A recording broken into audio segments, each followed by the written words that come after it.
Hi ವೀಕ್ಷಕರೇ, ಎಲ್ರಿಗೂ ಯುಗಾದಿ ಹಬ್ಬದ ಶುಭಾಶಯಗಳು. ಎಲ್ಲರೂ ಹೇಗಿದ್ದೀರಾ?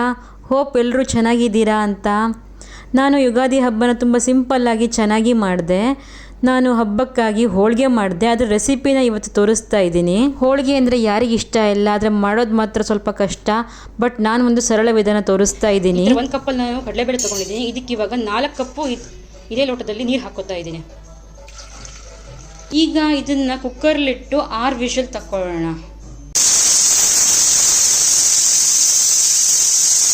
ಕಣಕ ರೆಡಿ ಮಾಡ್ಕೊತಾ ಇದ್ದೀನಿ. ನಾರ್ಮಲ್ ಗೋಧಿ ಹಿಟ್ಟು ತೊಗೊಂಡಿದ್ದೀನಿ. 1 ಸ್ಪೂನ್ ತುಪ್ಪ, 1 ಸ್ಪೂನ್ ಎಣ್ಣೆ, ಉಪ್ಪು ಮತ್ತು ಹಳದಿ ಹಾಕ್ಕೊಂಡು ಕಲಿಸ್ಕೊಂಡು ಕಣಕ ರೆಡಿ ಮಾಡ್ಕೊಳ್ಳೋಣ. ನೋಡಿ, ನಮ್ಮ ಕಣಕ ಆಲ್ಮೋಸ್ಟ್ ರೆಡಿ ಆಗ್ತಾ ಇದೆ. ನಾರ್ಮಲ್ ಚಪಾತಿ ಮಾಡೋಕ್ಕೆ ಯೂಸ್ ಮಾಡೋ ಗೋಧಿ ಹಿಟ್ಟಿಂದನೇ ಇವತ್ತು ಹೋಳಿಗೆ ಮಾಡ್ಕೊಳ್ಳೋಣ ಅಂತ ಮಾಡ್ಕೊತಾ ಇದ್ದೀವಿ. ಇವಾಗ ಇದನ್ನು ಕಲಸಿಟ್ಟು ಒಂದು ಅರ್ಧ ಗಂಟೆ ಇಟ್ಬಿಡಿ. ಇವತ್ತು ಹೋಳಿಗೆ ಮಾಡಿರೋದ್ರಿಂದ ಅದ್ರ ಜೊತೆ ಕಟ್ಟಿಂಗ್ ಸಾರು ಮಾಡೋಣ ಅಂತ.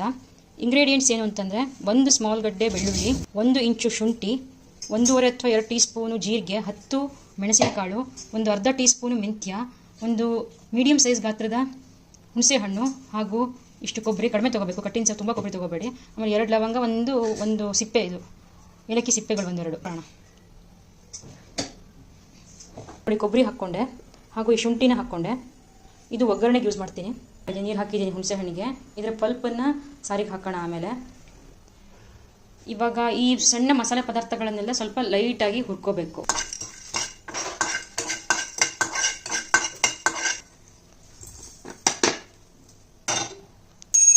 ಒಂದು ನಾರ್ಮಲ್ ಸ್ಪೂನು ಕೊತ್ತಂಬರಿ ಬೀಜದ ಪುಡಿ ಹಾಕ್ಕೊಳ್ಳಿ. 1 ನಾರ್ಮಲ್ ಸ್ಪೂನು ಚಿಲ್ಲಿ ಪೌಡರು. ಒಂದು ಸಣ್ಣ ಈರುಳ್ಳಿನ ತೆಳು ಹಚ್ಕೊಂಡ್ಬಿಟ್ಟು ಎಣ್ಣೆಯಲ್ಲಿ ಬಾಡಿಸ್ಕೊತಾ ಇದ್ದೀನಿ. ಇದನ್ನು ಕೂಡ ನಾವು ರುಬ್ಬಕ್ಕೆ ಹಾಕೋಬೇಕು. ಇಲ್ಲಿ ರುಬ್ಬೋ ಮಿಶ್ರಣಕ್ಕೆ 1 ಕಡ್ಡಿ ಕರಿಬೇವು ಹಾಗೂ 4 ಬ್ಯಾಡಗಿ ಮೆಣಸಿನಕಾಯಿ ಹಾಕಿ ಇದನ್ನು ಫುಲ್ಲು ನೀಟಾಗಿ ಬಾಡಿಸ್ಕೊಳ್ಳಿ. ರುಬ್ಬೋಕ್ಕೆ ಒಂದಿಷ್ಟು ಕೊತ್ತಂಬರಿ ಸೊಪ್ಪು ಹಾಕೋಣ.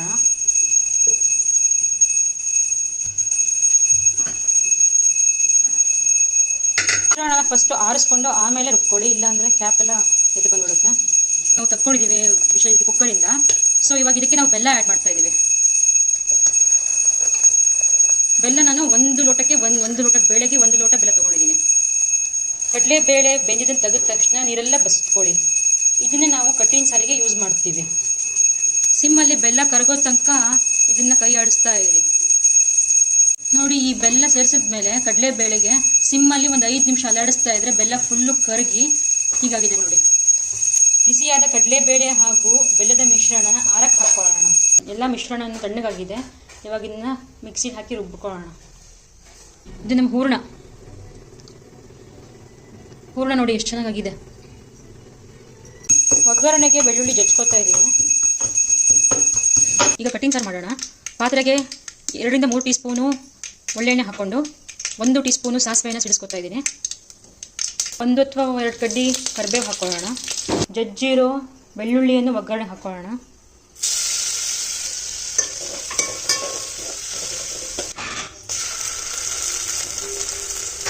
ರುಬ್ಬಿರೋ ಮಿಶ್ರಣನ ಹಾಕೋತಾ ಇದ್ದೀನಿ. ರುಬ್ಬಿರೋ ಮಿಶ್ರಣವನ್ನೆಲ್ಲ ಹಾಕ್ಕೊಂಡಿದ್ದೀನಿ. ಇವಾಗ ಇದು ಕುದೀತಾ ಇದೆ. ಇದಕ್ಕೆ ಕಟ್ಟನ್ನು ಹಾಕ್ಕೊಳ್ಳೋಣ. ಇದೇ ಕಟ್ಟು, ಇದನ್ನ ಇವಾಗ ಹಾಕ್ಕೊಳ್ಳೋಣ.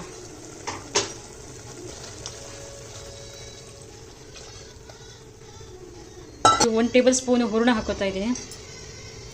ಹೂರಣ ಕರ್ಗೋ ಥರ ಇದನ್ನ ಅಲ್ಲಾಡಿಸ್ಕೊಳ್ಳಿ. ಇಲ್ಲಾಂದರೆ ಹೂರಣ ನೀರಲ್ಲಿ ಕರಗಿಸ್ಬಿಟ್ಟು ಹಾಕ್ಬೋದು. ಈ ಹುಣಸೆ ಹುಳಿನ ಗಿವಿಚ್ಕೊಂಡು ಬರೋ ಪಲ್ಪನ್ನು ದಪ್ಪ ಹುಳಿ ರಸನ ಸಾರಿಗೆ ಹಾಕ್ತಾ ಇದ್ದೀನಿ.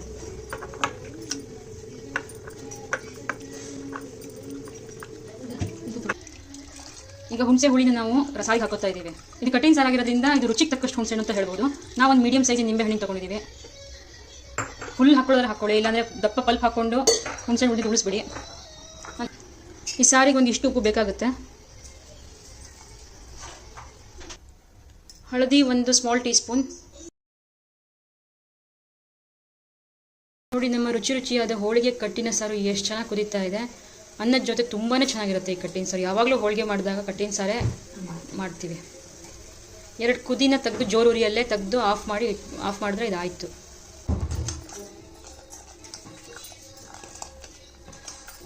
ಹೂರ್ಣ ತೆಳುವಾದರೆ ಅದನ್ನು ಗಟ್ಟಿ ಮಾಡ್ಕೊಳ್ಳೋಕ್ಕೆ ಸ್ವಲ್ಪ ಹುರ್ಗಡ್ಲೆಯನ್ನು ಪುಡಿ ಮಾಡ್ಕೊತಾ ಇದ್ದೀನಿ. ಹೂರ್ಣ ಸ್ವಲ್ಪ ತೆಳ್ಳಗಾಗಿರುತ್ತೆ. ಸೊ ಹಾಗಾಗಿ ಆ ಹುರ್ಗಡ್ಲೆ ಹಿಟ್ಟನ್ನು ಇದಕ್ಕೆ ಮಿಕ್ಸ್ ಮಾಡಿಕೊಂಡು ಈ ಕನ್ಸಿಸ್ಟೆನ್ಸಿಗೆ ತೊಗೊಂಬರೋಣ. ಇದು ಇವಾಗ ಪರ್ಫೆಕ್ಟ್ ಹೂರ್ಣ. ಹೋಳಿಗೆ ಮಾಡೋದಕ್ಕೆ. ಸ್ವಲ್ಪ ಮೆತ್ತಗಾಗಿತ್ತು ಮುಂಚಿಂದು. ಹುರ್ಗಡ್ಲೆ ಪುಡಿ ನಿಮ್ಮ ಅನುಕೂಲಕ್ಕೆ ಗಟ್ಟಿ ಆದರೆ ಹಾಕ್ಕೊಳ್ಳೇಬೇಡಿ. ಕಣಕಕ್ಕಿಂತ ಜಾಸ್ತಿ ಹೂರ್ಣ ತೊಗೊಂಡು ಒಂದು ಮುಷ್ಟಿಯಷ್ಟು ಹೂರ್ಣ ತೊಗೊಂಡು ಇವಾಗ ತುಂಬಿಸ್ಕೊಳ್ಳಿ.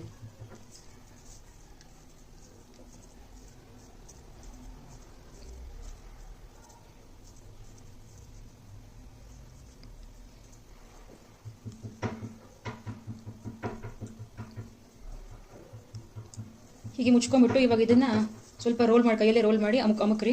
ಸೊ ಇದು ನಮ್ಮದು ಹೋಳಿಗೆ ಮಾಡೋದಕ್ಕೆ ಬೇಕಾಗಿರೋ ಒಂದು ಹಿಟ್ಟು ರೆಡಿ. ಇವಾಗ ನೋಡಿ ಮತ್ತೊಂದು ಮಾಡ್ತಾಯಿದ್ದೀವಿ.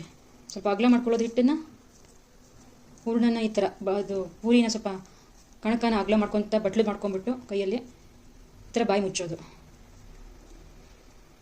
ಫುಲ್ ಕಂಪ್ಲೀಟಾಗಿ ಮುಚ್ಚಿಬಿಡಿ, ಅದು ನೀಟಾಗಿ ಮುಚ್ಚಿಬಿಟ್ಟು ಅದು ಮತ್ತು ರಿವರ್ಸ್ ಮಾಡಿ ಇವಾಗ ಇದನ್ನು ಪ್ರೆಸ್ ಮಾಡ್ಕೋಬೇಕು, ರೌಂಡ್ ಮಾಡಿ ಪ್ರೆಸ್ ಮಾಡ್ಕೊಳ್ಳೋದು.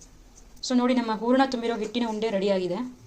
ಮೊದಲಿಗೆ ಬಟರ್ ಶೀಟ್ ಸಿಗುತ್ತಲ್ಲ ಅಂಗಡಿಯಲ್ಲಿ ತೊಗೊಂಡು ಅದನ್ನು ಚಪಾತಿ ಮಾಡೋ ಮನೆ ಮೇಲೆ ಇಟ್ಕೊಂಡು ಎಣ್ಣೆ ಹಚ್ಕೊಳ್ಳಿ ನೀಟಾಗಿ. ಎಣ್ಣೆ ಅಥವಾ ತುಪ್ಪ ಏನಾದ್ರು ಸವರ್ಕೊಳ್ಳಿ. ಈಗ ನಾವು ಮಾಡಿರೋ ಪೇಡೆ ಅಥವಾ ಈ ಹಿಟ್ಟಿನ ಒಂದು ಉಂಡೆಯನ್ನು ಹಾಕಿ ಕೈಯಿಂದ ಸ್ವಲ್ಪ ಪ್ರೆಸ್ ಮಾಡ್ಕೊಳ್ಳಿ.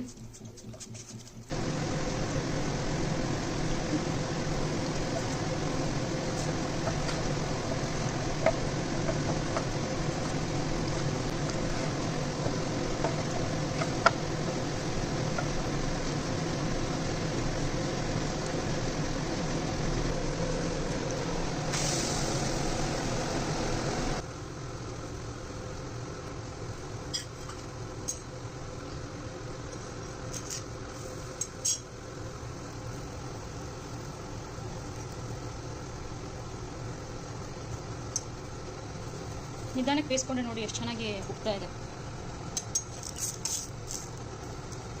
ನೋಡಿ ಎಷ್ಟು ಚೆನ್ನಾಗಿ ಉಬ್ಬಿದೆ.